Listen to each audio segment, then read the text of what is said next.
이른 새벽, 회색빛이 번지는 창가에서 이도연은 조용히 숨을 고르며 하루를 맞았다. 아내가 떠난 뒤 세 번째 봄, 잠은 늘 같은 시각에 깨졌고 몸은 예전보다 더 천천히 움직였다. 그날 오전, 아들 준노의 메시지가 도착했다. 아버지, 오늘 공기 좋대요. 산에 다녀오시죠. 민서랑 모시러 갈게요. 꾸밈없이 반듯하던 아들의 말투를 떠올리며 그는 괜히 옷깃을 여몄다. 현관벨이 울리고 말끔히 차려입은 준노와 며느리 민서가 웃었다. 아버님, 오늘 모처럼 바람 쐬러 가요. 차창 밖의 도시가 뒤로 미끄러지듯 멀어지고 숲의 색이 점점 짙어졌다. 길은 가늘어지고 소나무 그림자가 차체를 훑고 지나갈 때마다 오래된 기억들이 노을빛 파도처럼 마음속에 닿았다. 아버님, 여기 잠깐 계세요. 우리 볼 일이 조금 있어요. 준노가 담담히 말하는 순간 민서는 고개를 숙인 채 입술을 깨물었다. 뭐가 볼 일이야? 나도. 말을 잇기도 전에 문이 닫히고 엔진 소리가 숲의 정막을 찢었다. 그 묵직한 소리는 순식간에 멀어졌다.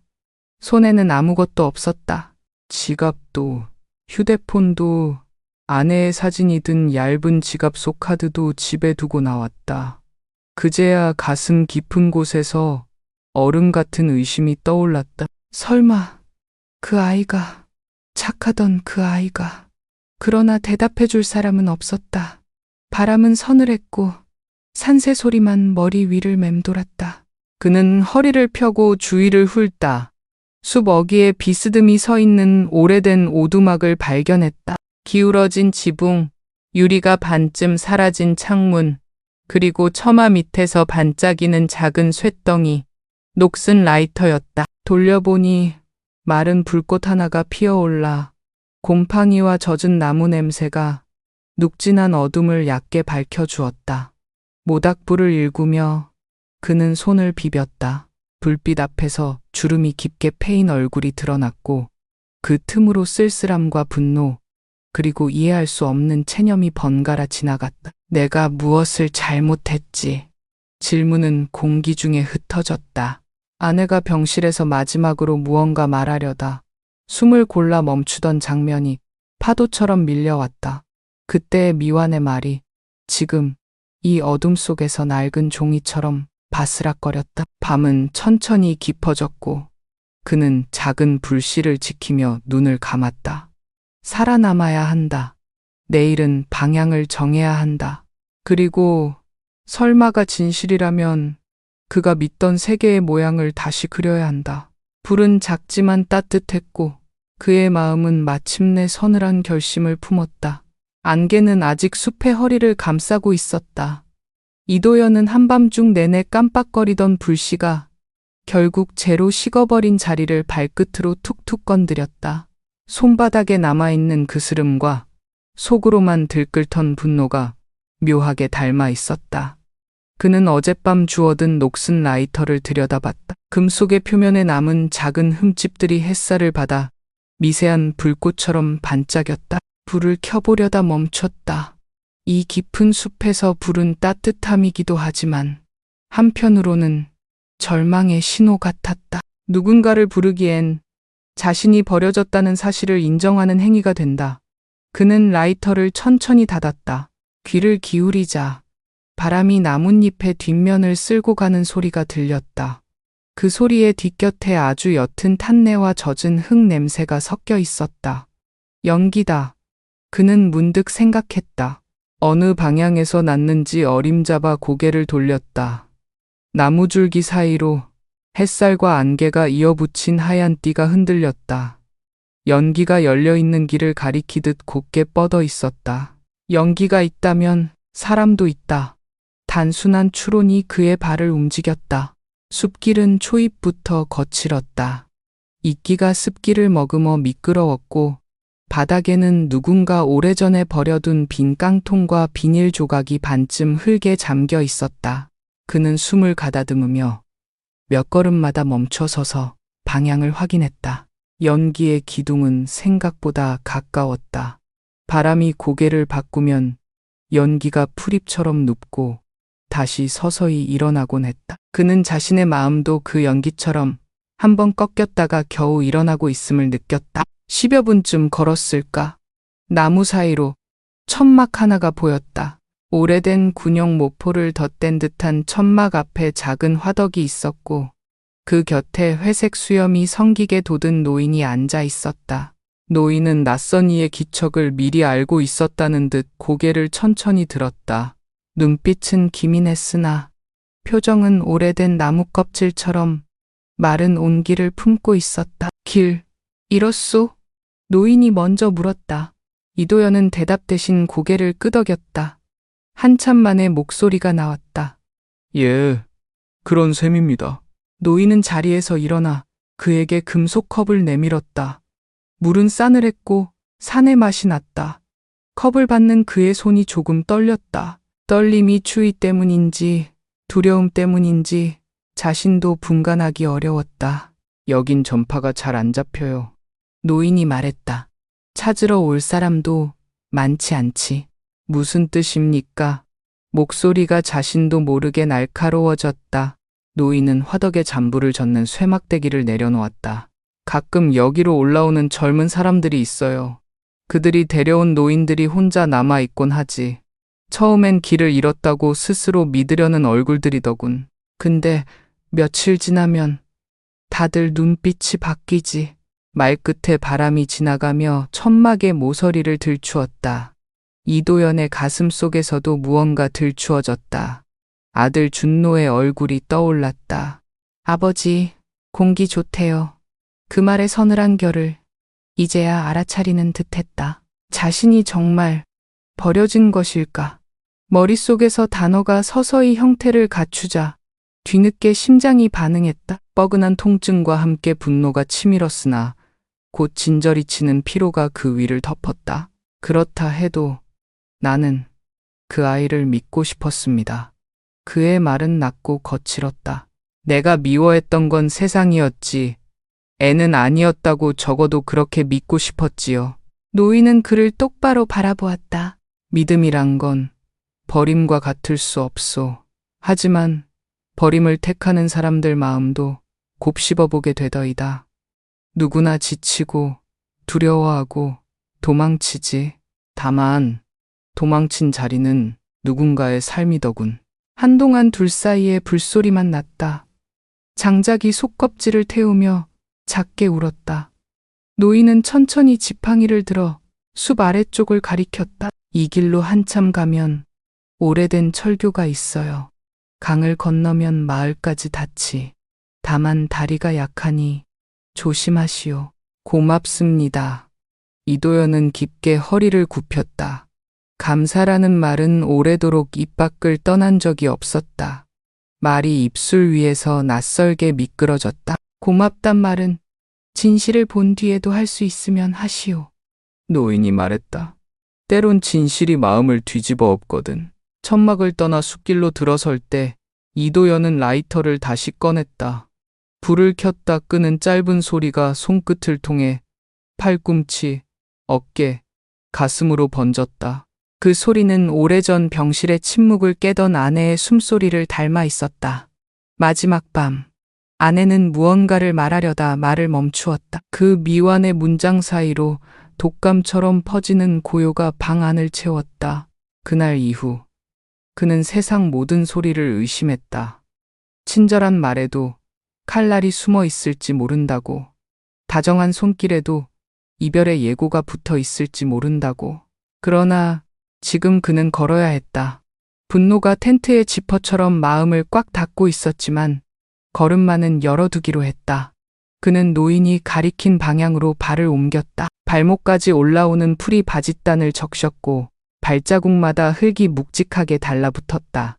낮은 가지들이 얼굴을 스쳤다. 그때 멀리서 강물의 빛이 나무 사이로 깜박이며 손짓했다. 다가갈수록 물냄새가 짙어졌다. 쇠가 부식한 단내가 바람에 섞여 들어왔다. 철교는 생각보다 컸다.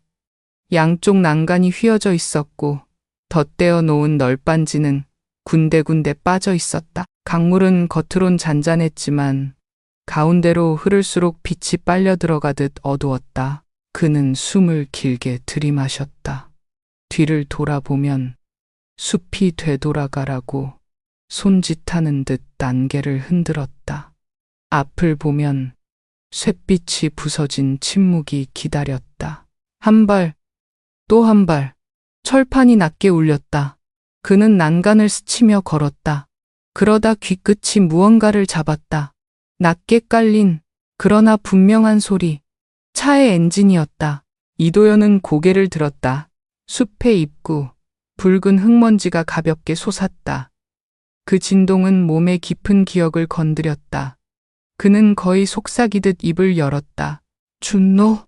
그 이름이 바람에 실려 강 위로 번졌다. 그는 멈춰 서서 숨을 골랐다.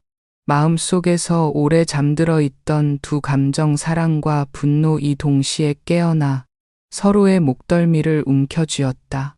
다리는 삐걱거렸고 강물은 묵묵히 흘렀다. 그리고 그는 알았다. 이제 돌아갈 수 없다는 것을.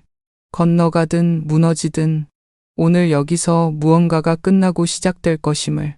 그는 라이터를 손에 더 세게 쥐었다. 작은 금속의 온기가 아직 사라지지 않은 희망처럼 손바닥을 데웠다. 엔진 소리가 점점 선명해졌다. 바람 사이로 먼지가 일고 그 틈에서 회색 SUV가 모습을 드러냈다. 브레이크가 삐걱대며 멈췄고 운전석에서 준노가 내렸다. 햇빛이 그의 얼굴을 가로질러 지나갔다. 잠시 눈이 마주쳤다. 아버지와 아들. 그 사이에는 수십 년의 시간과 단 한 번의 배신이 함께 서 있었다. 아버지. 이름을 부르지 않고 그 한마디를 내뱉는 순간 공기가 멈춘 듯 고요해졌다. 이도연은 아무 대답도 하지 않았다. 대신 다리 위로 한 발자국 나아갔다. 발밑에 철판이 삐걱거리며 그의 마음처럼 울었다. 돌아왔구나. 아버지. 설명을 드리려고요. 준노의 목소리는 낮았지만 떨리고 있었다. 설명? 이도연은 냉소를 띤 얼굴로 고개를 들었다. 날 산에 버려두고 간 일을 어떻게 설명할 셈이냐? 그게 그런 뜻이 아니었어요. 준노는 다급히 말을 이었다. 아버지가 혼자 계시는 게 걱정돼서 요양원 얘기를 드렸잖아요. 그런데 자꾸 거절하셔서 잠시 생각할 시간을. 시간? 그 한마디에 이도연의 목소리가 터져 나왔다. 버림을 그렇게 말하더냐. 내 어미의 장례도 내가 혼자 치렀다. 그때 넌 회사 핑계 대고 오지 않았지. 그게 다 시간을 드리려던 배려였냐? 준노는 숨을 삼켰다. 눈앞의 남자가 아버지인지 분노 그 자체인지 분간할 수 없었다. 아버지, 넌 내 피다. 그런데 내 눈엔 내가 짐으로 보였겠지. 늙은 아비는 처리해야 할 문제. 아버지, 준노가 외쳤다. 그런 말 하지 마세요. 사실이잖냐. 바람이 불며 강물이 흔들렸다. 다리 아래로 햇살이 부서져 내렸다. 두 사람의 목소리가 메아리처럼 번졌다. 잠시 침묵이 흘렀다. 그리고 준노가 조심스레 주머니에서 작은 봉투 하나를 꺼냈다. 어머니가 돌아가시기 전에 이걸 남기셨어요. 도연의 눈빛이 흔들렸다. 뭐라고? 아버지께 드리라고 하셨는데 제가 그럴 용기가 없었어요. 봉투는 오래된 편지지 냄새가 났다. 손끝이 떨렸다. 그는 천천히 봉투를 열었다. 노란 종이 위에 희미한 글씨, 아내의 글씨였다. 도연 씨, 너무 미워하지 마세요. 세상도 자신도 준노도. 그 아이는 당신을 닮았어요. 강한 척하지만 속은 늘 부서져 있죠. 언젠가 우리 둘 다 없을 때 그 아이를 용서해 주세요. 그게 제 마지막 부탁이에요. 글자가 눈물에 번졌다. 이도연은 말없이 고개를 떨궜다. 손에 쥔 종이가 땀에 젖어 구겨졌다. 이걸 왜 이제야 내게? 그땐 아버지가 들을 마음이 아니었어요. 그 말에 도연의 어깨가 천천히 내려앉았다. 노을빛이 두 사람의 그림자를 길게 느렸다. 나는 그가 입을 열었다. 너를 미워하고 싶지 않았어. 하지만 살아있다는 게 죄처럼 느껴졌지. 내 어머니가 떠난 날부터 준노의 눈가가 젖었다. 나도 아버지를 이해하려 하지 않았어요. 그냥 두려웠어요. 아버지가 무너지는 걸 보는 게. 바람이 스쳤다. 철교가 삐걱거렸다. 그 순간 이도연은 라이터를 꺼냈다. 딸깍 작게 불이 피어올랐다. 그 불빛이 두 사람 사이의 공기를 데웠다. 이 불, 네 어머니가 좋아하던 소리야. 그는 라이터를 천천히 닫으며 말했다. 그래, 이젠 됐다. 돌아가자. 준노는 그제야 고개를 끄덕였다. 철교 위에 바람이 잠시 멎었다. 두 사람의 그림자가 겹쳤다가 조금씩 나란히 섰다. 멀리서 까마귀 한 마리가 울었다. 그 울음소리가 어쩐지 작별 인사처럼 들렸다. 그리고 오래 묵은 침묵이 서서히 녹아내리기 시작했다. 도시에 내려온 지 며칠째. 이도연은 여전히 밤마다 깨어났다. 눈을 감으면 병실의 흰빛이 떠올랐다. 아내는 산소 마스크를 쓴 채 그를 바라보고 있었고 말 한마디를 하려다 숨을 몰아쉬곤 했다. 그는 그때 손을 잡아주지 못했다. 어쩐지 손을 잡는 순간 그 따뜻함이 마지막일 것만 같았기 때문이다. 그저 입술을 앙다문 채 모니터의 불빛만 바라봤다. 그 이후로 그는 오랫동안 그날의 미완의 말이 자신을 따라다닌다고 느꼈다. 그 말의 조각은 여전히 귓가에 남아 있었다. 도연 씨, 그 아이. 그리고 거기서 끊겼다. 병원 복도를 걷던 준노의 모습도 생각났다. 그날 그는 회사 전화를 받으며 고개를 숙이고 있었다. 도연은 그 뒷모습을 보고 문득 분노가 치밀었다. 저 녀석은 지금도 일 생각뿐이야. 어미가 죽어가는데. 그는 그 말을 꾹 삼켰지만 눈빛이 이미 말해버렸던 것 같다. 그날 이후 부자 사이는 미세한 금이 같다. 어쩌면 그것이 오늘의 모든 시작이었을지도 모른다. 아내가 떠난 후 집은 너무 넓었다. 식탁에는 여전히 2개의 밥그릇이 놓였고 그는 반쯤 먹다 남긴 국을 그대로 식혀두었다. 시간은 느리게 그러나 잔혹하게 흘렀다. 준노는 그를 찾아와 말없이 냉장고를 채우고 청소기를 돌리고 갔다. 아버지, 요양사분 모시죠. 그 말이 나올 때마다 도연은 버릇처럼 대꾸했다. 나는 아직 멀쩡하다. 그 말은 자기 방어이자 애원이었다. 그에게는 누군가의 손길보다 누군가의 기억 속에 존재한다는 사실이 더 중요했다. 그러나 세상은 그를 잇는 방향으로 흘러가고 있었다. 하루는 택배기사가 초인종을 눌렀다. 이도연 씨, 맞으시죠? 여기 도연 어르신 케어용품입니다. 그는 고개를 갸웃했다. 상자 안에는 성인용 기저귀와 약병 정리함, 영양죽이 들어 있었다. 준노의 이름으로 주문되어 있었다. 그 순간 그의 심장은 얼음처럼 식었다. 이놈이 나를 벌써 환자로 만들었구나. 다비술, 다비술, 다비술, 다비술, 다비술, 다비술, 다비술, 다비술, 다비술, 다비술, 다비술, 다비술, 다비술, 다비술, 다비술, 다비술, 다비술, 다비술. 그날 밤 그는 전화기를 들었다가 내려놓았다. 다시 들었다가 또 내려놓았다. 그러다 결국 아무 말도 하지 못했다. 그는 단 한 번도 미안하다 는 말을 해본 적이 없었다. 아버지란 그런 말을 하지 않는 존재라고 믿었기 때문이다. 이제 돌이켜보면 그 믿음이 가장 큰 잘못이었다. 그는 평생 누군가에게 미안하다는 말을 삼키며 살았다. 젊은 시절 공장에서 돌아올 때마다 손바닥에 남은 기름때 냄새로 아이를 안는 걸 주저했고 아내가 피곤한 얼굴로 웃을 때조차 수고했어. 대신 내일은 좀 일찍 자라고 말했다. 말로 표현하지 못한 애정은 결국 오해로 굳어져 버렸다. 그는 다시 한번 라이터를 켰다. 딸깍 작은 불이 피어오르고 그 속에 아내의 얼굴이 스쳐갔다. 도연 씨, 그 아이를 미워하지 마요. 그 문장이 귓가에서 낮게 속삭였다. 그래, 그때도 당신은 날 이해하고 있었지. 그의 목소리가 공기 중에 흩어졌다. 창밖에는 봄비가 내리고 있었다. 유리창에 떨어지는 물방울이 마치 오래된 기억들을 씻어내리려는 듯 천천히 흘렀다. 그는 고개를 숙여 두 손을 모았다. 오랜만에 기도 같은 말을 했다. 난 아직 그 아이에게 화가 나지 않았다.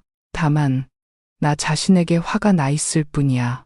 불빛이 서서히 작아졌다. 그는 라이터를 닫고 허공을 오래 바라봤다. 그의 눈에는 피로와 후회, 그리고 아주 작은 용서의 흔적이 깃들어 있었다. 밤은 길었고 창밖의 빗소리는 어쩐지 자장가처럼 들렸다. 그리고 아주 오랜만에 그는 깊은 잠에 빠져들었다. 준노는 아버지를 산에 두고 돌아오던 길을 아직도 똑똑히 기억한다. 길 위에 바퀴 소리가 귓가에 맴돌았고 민서는 운전대를 잡은 채 아무 말도 하지 않았다. 라디오에서는 날씨 소식이 흘러나왔다. 오늘 오후 맑고 건조한 날씨가 이어지겠습니다.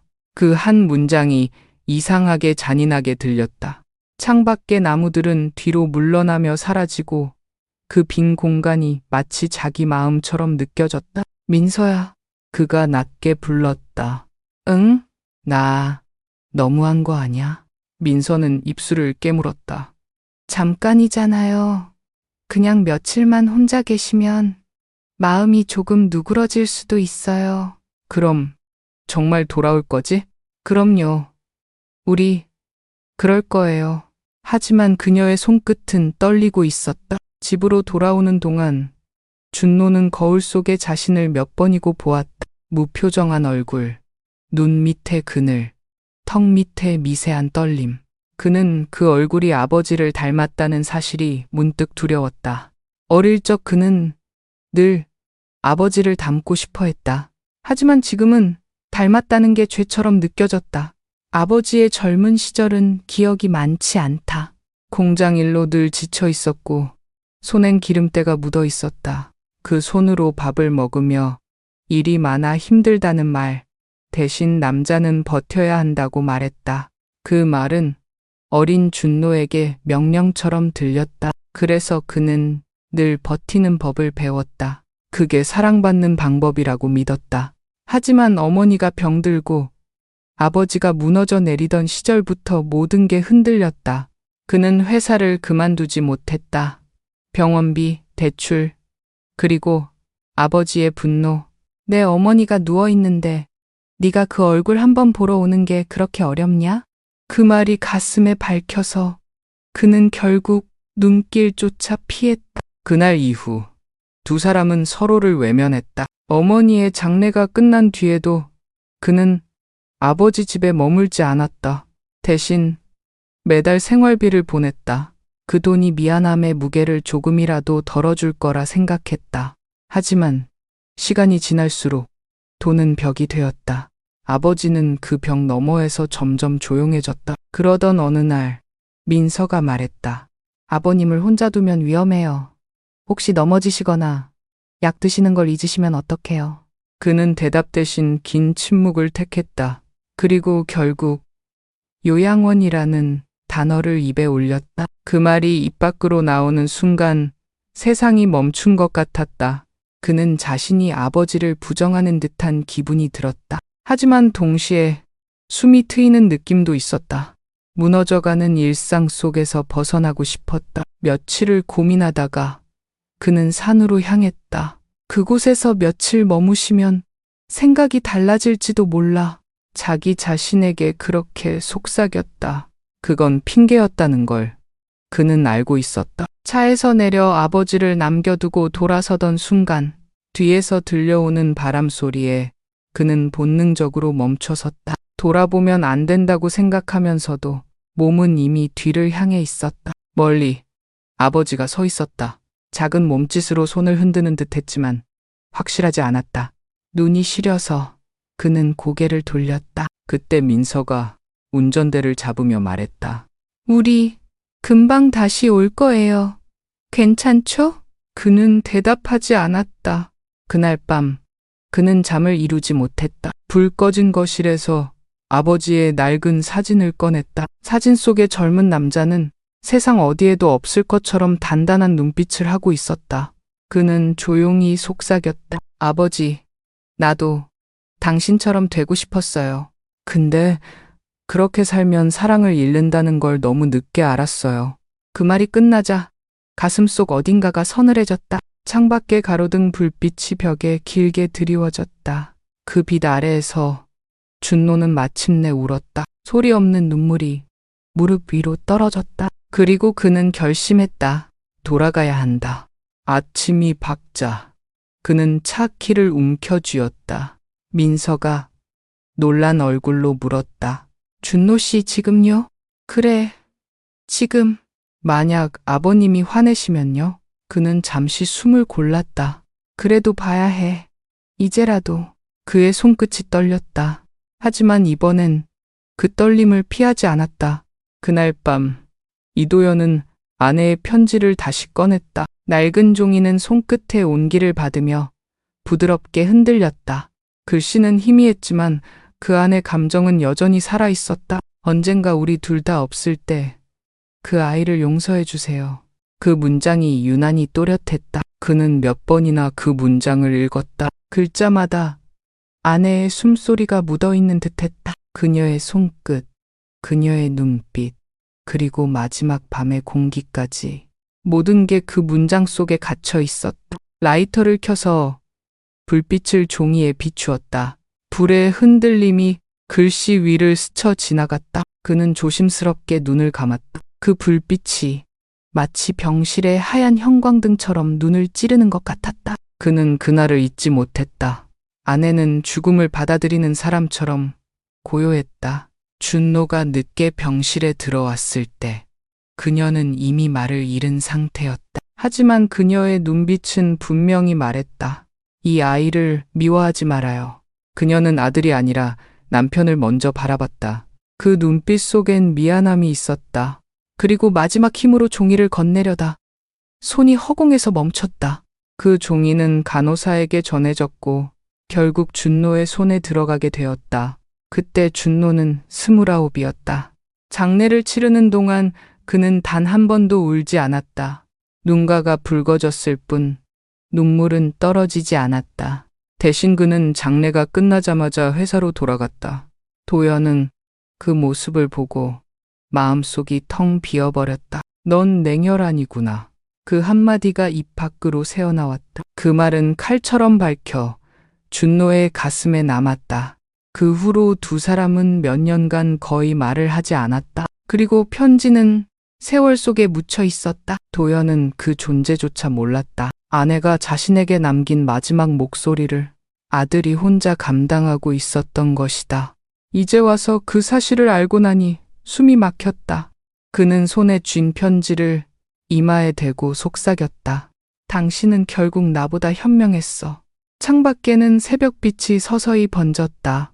먼 동쪽 하늘에 붉은 기운이 퍼지고 있었다. 그는 의자에 앉은 채 천천히 숨을 고르며 아내가 살아있던 시절을 떠올렸다. 그녀는 늘 부드럽게 말하곤 했다. 당신, 세상 탓하지 말아요. 세상은 그냥 그런 거예요. 그럴 때마다 그는 버럭했다. 그럼 내가 바보지 뭐야. 다들 참고 사는데 나만 왜 힘들어야 해? 그녀는 늘 미소로 대답했다. 당신은 다르게 태어났잖아요. 따뜻하니까 힘든 거예요. 그때 그는 그 말의 뜻을 몰랐다. 지금에서야 조금은 알 것 같았다. 그녀는 자신을 위로한 것이 아니라 미래의 준노를 위해 말했던 것이다. 그녀의 시선은 늘 두 남자를 동시에 품고 있었다. 그는 편지를 조심스레 접어 작은 상자에 넣었다. 그 옆에는 아내의 반지와 낡은 사진 한 장이 있었다. 사진 속에 세 사람 젊은 부부와 어린 아들. 그 사진 속에서 웃고 있는 자신은 너무도 낯설었다. 그 웃음이 진짜였는지조차 이제는 모르겠다. 그는 속삭였다. 이제야 알겠어. 그 애가 왜 그렇게 불안했는지. 나를 닮았기 때문이었어. 바람이 창틈으로 스며들어 종이를 스쳤다. 편지 끝자락이 살짝 흔들리며 속삭이듯 울렸다. 그는 손을 뻗어 그것을 눌렀다. 그 순간 손끝에 닿은 종이의 온기가 마치 아내의 손을 다시 잡은 것처럼 느껴졌다. 당신이 맞았어. 나는 분노로 남았지만 그 아이는 두려움으로 살았지. 그는 천천히 눈을 감았다. 그리고 처음으로 마음속에서 진짜 용서라는 단어를 떠올렸다. 그것은 거창하지 않았다. 그저 오래된 문을 조용히 닫는 일 같았다. 그는 그 문을 닫으며 중얼거렸다. 이젠 나도 좀 쉬고 싶다. 불빛이 완전히 사라지자 창밖에서 새 한 마리가 날아올랐다. 그 새의 날갯짓이 마치 편지의 끝 인사처럼 느껴졌다. 이도연은 새벽이 완전히 밝기도 전에 문을 나섰다. 준노가 다시 찾아온 뒤 두 사람 사이엔 말보다 긴 침묵이 흘렀다. 하지만 그 침묵은 예전처럼 차갑지 않았다. 서로가 아직 할 말을 다 하지 못한 채 같은 공기를 나누고 있다는 사실만으로도 묘한 평온이 있었다. 아버지, 거기 위험해요. 준노의 목소리가 뒤에서 들렸다. 이도연은 고개를 끄덕였다. 괜찮다. 예전엔 이런 길도 자주 걸었지. 산을 내려오는 길목에는 며칠 전 그가 건넜던 철교가 있었다. 밤새 내린 비로 강물은 불어나 있었고 철판은 물기를 머금어 반짝였다. 그 반짝임이 햇빛 때문인지 아니면 부식된 녹 때문인지는 알 수 없었다. 이 길 말고 다른 길로 가요. 아니다. 저 다리를 지나야 마을로 빨리 닿는다. 위험하다고요. 내가 선택한 길이다. 이도연은 단호히 말했다. 준노는 대꾸하지 못했다. 그 말 속에는 지난 세월 내내 억눌려 있던 삶에 대한 주도권이 담겨 있었다. 다리에 발을 디디자 철판이 낮게 울렸다. 바람이 불어오고 아래에서는 강물이 흰 포마를 일으켰다. 이도연은 난간을 짚으며 조심스레 발을 옮겼다. 준노가 뒤를 따랐다. 그의 손에는 아버지의 코트를 잡을 듯 말 듯한 조심스러움이 묻어 있었다. 아버지, 잠깐만요. 저기 나무판이. 그 말이 끝나기도 전에 앞쪽 널빤지가 쾅 소리를 내며 내려앉았다. 순간 도연의 몸이 흔들렸다. 준노는 반사적으로 손을 뻗었다. 아버지. 두 사람의 손이 공중에서 맞닿았다. 한순간 세상이 멈춘 듯했다. 도연의 발끝이 공중에 떴다가 간신히 다른 철판 위에 닿았다. 바람이 얼굴을 후려쳤다. 그는 숨을 몰아쉬었다. 준노는 아버지의 팔을 꽉 붙잡고 있었다. 눈가가 젖어 있었다. 괜찮아요? 다쳤어요? 도연은 잠시 숨을 고르며 고개를 끄덕였다. 괜찮다. 이젠 괜찮다. 하지만 다리는 여전히 흔들리고 있었다. 둘은 재빨리 반대편으로 걸음을 옮겼다. 다리를 벗어나자마자 그들은 거의 동시에 주저앉았다. 한동안 아무 말도 하지 않았다.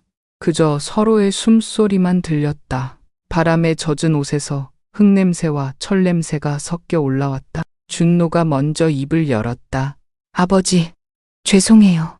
이도연은 고개를 돌려 그를 바라봤다. 왜 사과하냐? 다리도 저도 결국 위험하게 만들었잖아요. 그의 목소리가 떨렸다. 그날도 오늘도 전 늘 아버지를 위한다면서 결국 제 마음대로 했어요. 이도연은 잠시 침묵하다가 허공을 바라보며 낮게 웃었다. 네가 그럴 수밖에 없었겠지. 사람은 결국 자기 안에서 세상을 본다. 그래도 전 잘못했어요. 잘못이란 게 뭐냐? 그는 천천히 말했다. 살다 보면 다리 하나쯤은 무너진다. 다만 무너질 때 서로 손을 잡았느냐, 그게 중요하지. 준노의 눈에 눈물이 맺혔다. 그는 고개를 숙였다. 그럼 아버진 저를 용서하신 거예요? 도연은 잠시 숨을 고르며 말했다. 용서라니, 그런 말은 어머니나 하는 거다. 그러고는 미소를 지었다. 나는 그저 내 손이 따뜻해서 좋구나. 그 말에 준노는 더 이상 울음을 참지 못했다. 그의 어깨가 떨렸다. 이도연은 조심스레 손을 뻗어 아들의 머리를 쓸어내렸다. 그 손길은 거칠었지만 그 안에는 세월의 무게가 담긴 온기가 있었다. 멀리서 새들이 날아올랐다. 강물은 여전히 소리를 내며 흘렀다. 그들은 한참 동안 그 자리에 앉아 있었다. 그리고 둘 다 알았다. 오늘의 이 다리가 서로를 다시 이어준 다리라는 것을. 비가 그친 뒤 공기가 맑아졌다. 산을 내려오자 오래된 마을의 냄새가 풍겼다. 젖은 흙과 나무, 그리고 밥 짓는 연기가 뒤섞인 냄새였다. 이도연은 천천히 발을 옮겼다. 무릎은 여전히 쑤셨지만 마음은 오히려 가벼웠다. 준노가 옆에서 짐을 들며 물었다. 아버지, 괜찮으세요? 괜찮다. 다리보다 사람 마음이 더 무너지는 법이지. 그의 말에 준노는 잠시 웃었다. 오랜만에 들은 농담 같은 말이었다. 마을 어귀의 작은 민박집에서 하룻밤을 묵게 되었다. 벽난로 옆에서 둘은 마주 앉았다. 젖은 옷을 말리는 동안 방 안엔 장작 타는 냄새가 퍼졌다. 불빛이 벽을 따라 출렁였고 그들의 그림자도 불규칙하게 흔들렸다. 오랫동안 이어진 침묵 속에서 이도연이 먼저 입을 열었다. 너 어릴 적 기억나냐? 겨울마다 우리가 강 근처에서 낚시하던 거. 준노는 잠시 생각하더니 고개를 끄덕였다. 기억나요. 손이 얼어서 울었죠. 그랬지. 그런데도 네가 낚시대를 놓지 않았어. 나는 그게 참 대견했는데 그땐 말 한마디 안 했지. 왜요? 그땐 칭찬이 사치인 줄 알았거든. 세상이란 건 참고 버텨야 하는 거라 믿었으니까. 그는 잠시 불빛을 바라보다 조용히 덧붙였다. 그게 다 잘못이더라. 준노는 아무 말도 하지 않았다. 그 말 속에 담긴 후회의 무게가 느껴졌다. 이도연은 천천히 손을 무릎 위에 얹으며 말했다. 나는 네가 나처럼 살지 않기를 바랐다. 하지만 돌이켜보면 네가 가장 나를 닮았더라. 준노의 눈이 젖었다. 그는 낮게 대답했다. 저도 그게 무서웠어요. 아버지처럼 화를 참고 말 못하고 결국 혼자 남게 될까봐. 그 말에 이도연은 고개를 들었다. 그 눈빛에는 놀람보다 이해가 먼저 깃들어 있었다. 그래서 날 멀리한 거냐? 그럴지도 몰라요. 아버지를 미워했다기보다 아버지의 그림자를 무서워했어요. 잠시 불빛이 크게 튀었다. 불씨 하나가 튀어 바닥에 떨어졌다. 이도연은 장작을 정리하며 중얼거렸다. 그래도 넌 돌아왔잖냐? 그건 어머니 때문이었어요. 편지를 읽고 나니까 도망칠 수가 없었어요. 이도연은 라이터를 꺼내 불을 켰다. 작은 불꽃이 벽에 금빛으로 번졌다. 이 불, 어머니가 좋아하던 소리다. 저도 알아요. 어릴 때 어머니가 캠프 가서 불 피우면 아버지랑 저랑 싸우다가도 웃었잖아요. 두 사람의 웃음이 동시에 번졌다. 그 웃음은 어색했지만 진짜였다. 잠시 후 도연이 입을 열었다. 나는 내게 한 번도 미안하다고 말한 적이 없지. 준노가 고개를 들었다. 네, 저도요. 그럼 이제 해야겠다. 그는 천천히 말했다. 미안하다. 늙은 아비로서 너를 이해하기보다 내 고집을 먼저 앞세운 게. 준노의 눈물이 불빛 속에서 반짝였다. 그는 손등으로 눈을 훔치며 낮게 말했다. 저야말로 죄송해요. 아버지를 잃은 줄만 알았어요. 그런데 아버지는 여전히 거기 계셨네요. 그 말에 이도연은 살짝 웃었다. 그렇지. 나는 늘 여기 있었다. 다만 내가 볼 수 없을 만큼 멀리 있었을 뿐. 불길이 다시 일렁였다. 방 안이 따뜻해졌고 공기 속에서 마치 오래된 상처가 천천히 봉합되는 소리가 들리는 듯했다. 이도연은 손에 들고 있던 라이터를 조심스레 테이블 위에 내려놓았다. 이제 이건 네가 가져라. 아버지의 라이터잖아요. 그래서 주는 거다. 이제 네가 불을 지켜라. 나는 너무 오래 어둠에 있었으니까. 준노는 라이터를 두 손으로 받았다. 불빛이 손바닥 사이에서 잔잔히 반사되었다.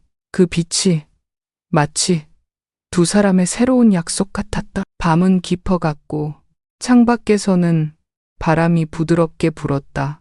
이도연은 천천히 눈을 감았다. 그의 얼굴에는 오랜만에 평온이 깃들어 있었다. 며칠 뒤 그들은 도시에 돌아왔다.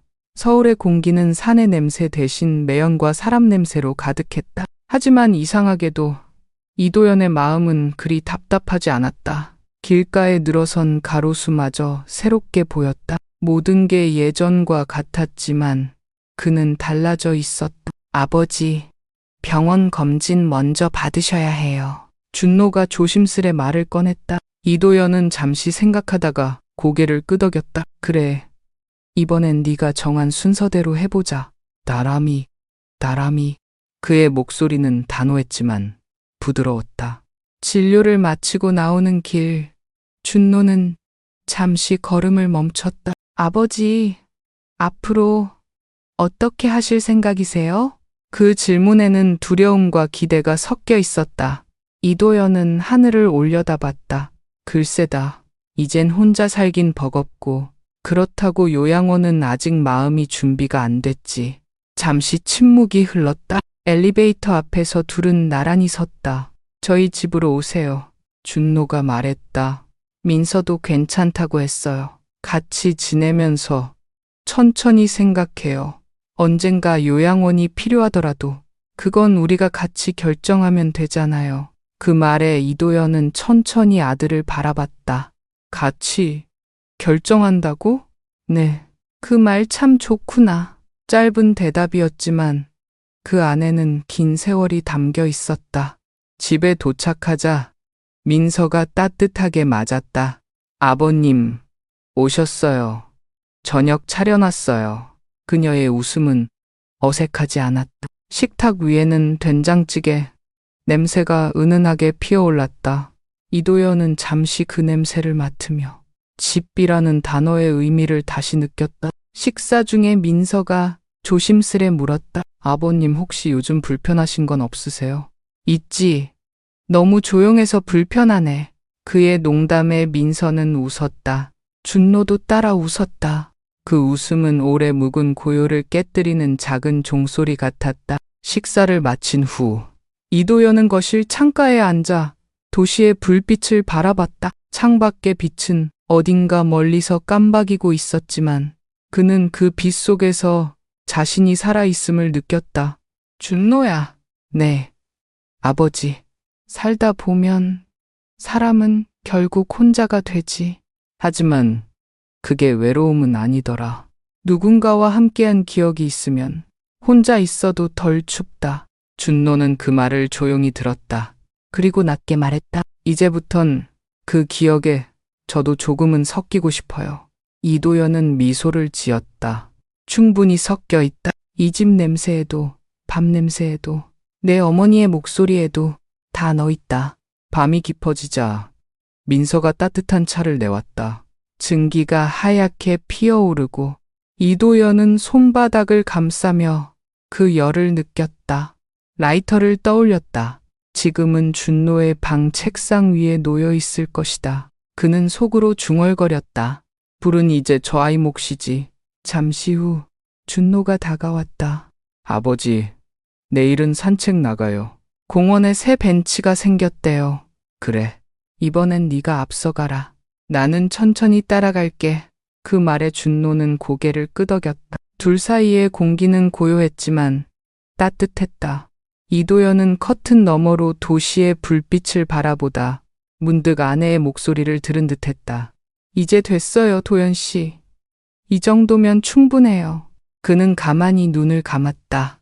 불빛이 창문에 반사되어 얼굴을 스쳤다. 그 온기가 아직 가슴 속에 머물러 있었다. 그리고 그는 알았다. 이제 남은 일은 남은 시간 속에서 함께 살아가는 법을 배우는 것뿐이라는 걸. 봄은 다시 찾아왔다. 겨울 내내 말라있던 가지 끝에 연두빛 잎이 피어나고 공원 벤치 근처의 흙길엔 아이들의 발자국이 찍혔다. 이도연은 벤치에 앉아 그 모습을 바라보고 있었다. 햇살은 부드러웠고 바람은 따뜻했다.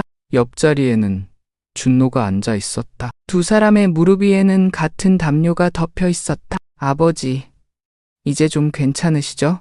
응. 요즘은 숨이 덜 가쁘다. 다행이네요. 준노는 손에 들고 있던 커피캔을 아버지 쪽으로 내밀었다. 조금 식었어요. 이도연은 그것을 받아들며 웃었다. 식은 커피도 괜찮다. 이젠 차가운 것도 따뜻하게 느껴진다. 공원 한쪽에서 민서가 카메라를 들고 있었다. 두 분 웃어주세요. 그녀의 목소리가 맑게 퍼졌다. 준노는 아버지 쪽으로 몸을 기울였다. 이도연도 천천히 고개를 돌려 카메라를 바라봤다. 찰칵. 사진 속의 두 사람은 어색하지만 진심이 담긴 미소를 짓고 있었다. 사진을 확인하던 민서가 말했다. 좋아요. 정말 닮았어요, 두 분. 그 말에 이도연이 피식 웃었다. 이제야 닮았나 보네. 이전엔 서로 외면하느라 못 봤지. 준노가 고개를 끄덕였다. 그래도 이제는 같은 쪽을 보고 있잖아요. 그래, 그게 중요하지. 잠시 바람이 불었다. 나무십 사이로 햇살이 부서지며 두 사람의 얼굴을 덮었다. 그 빛 속에서 이도연은 잠시 눈을 감았다. 아내의 얼굴이 떠올랐다. 병실의 흰빛, 미소, 그리고 마지막 눈빛. 그녀는 늘 말하곤 했다. 당신은 따뜻한 사람이에요. 도연 씨. 그 말이 마음속에서 다시 울렸다. 그는 주머니에서 낡은 라이터를 꺼냈다. 이젠 준노가 새 기름을 넣어 손질해둔 상태였다. 딸깍. 불꽃이 피어올랐다. 작은 불빛이 바람 속에서도 흔들리지 않았다. 그 불빛은 마치 살아있는 기억 같았다. 그는 불을 끄지 않은 채 한참 동안 바라봤다. 아버지, 아직도 라이터를 들고 다니세요? 그럼 이건 약속의 불이지. 약속이요? 니마이네. 내 어머니랑 했던 약속이자 이제는 너랑 한 약속이기도 하다. 준노는 잠시 고개를 숙였다. 지키겠습니다. 무엇을? 이 불이 꺼지지 않게요. 그들의 대화가 끝나자 민서가 다가왔다. 이제 들어가요. 저녁 시간이에요. 그래, 들어가자. 이도연은 천천히 일어섰다. 무릎이 약간 흔들렸지만 준노가 팔을 내밀자 그는 그 손을 잡았다. 그 손길은 단단하고 따뜻했다. 집으로 돌아오는 길. 도시는 석양빛으로 물들어 있었다. 건물 유리창마다 불빛이 하나둘 켜졌다.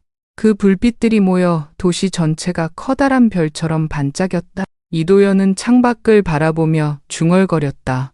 세상이 참 여전히 살아있구나. 준노가 미소 지었다. 아버지가 다시 바라봐 주시니까요. 도시 가슈만 탈시만 탈시만노 탈시만노 가슈만노 만노 가슈만노 가슈만노 가슈만노 가슈만노 가슈만노 가슈만노 가슈만노 가슈만노 가슈만노 가슈만노 가슈만노 가슈만노 가슈만노 가슈만노 가슈만노 가슈. 집에 도착하자 식탁 위에는 민서가 준비한 된장찌개 냄새가 퍼졌다. 그 냄새는 오래전 기억을 불러왔다. 아내가 저녁을 준비하던 그때의 시간, 그 옆에서 준노가 웃던 어린 시절의 목소리, 모든 것이 지금 이 순간과 겹쳐졌다. 식사가 끝난 후 이도연은 거실 창가에 앉아 도시의 밤을 바라봤다. 커튼 사이로 불빛이 반짝였고 그는 조용히 속삭였다. 이제 됐다. 여보, 이 아이 잘 자라고 있어. 창문을 스치는 바람이 그의 말을 대신 대답하듯 부드럽게 지나갔다. 그는 눈을 감고 미소 지었다.